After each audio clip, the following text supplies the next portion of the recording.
У 2026 годзе на аб'ектах чыгуначнага транспарту ў Мінскай области адбылося 13 выпадков, у выніку якіх загинули 9 человек. Причинами происшествий явилось несоблюдение потерпевшими мер личной безопасности, нарушение правил перехода железнодорожных путей, нахождение в состоянии алкогольного опьянения на указанных объектах.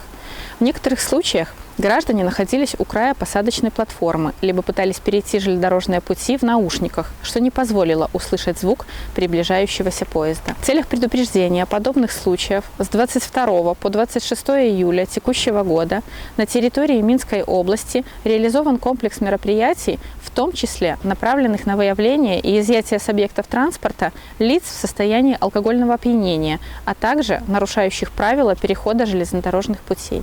В отмеченный период в ходе проведенных рейдовых мероприятий отработаны железнодорожные станции, остановочные пункты и перегоны.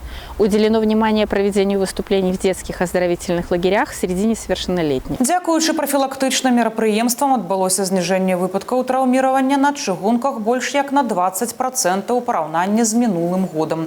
Але асноўнай прычынай няшчасных выпадкаў усё ж яшчэ застаецца незахаванне людзьмі усталяваных патрабаванняў на аб'ектах повышенной небяспеки. Железнодорожное полотно – это зона повышенной опасности, а тормозной путь поезда составляет более 800 метров.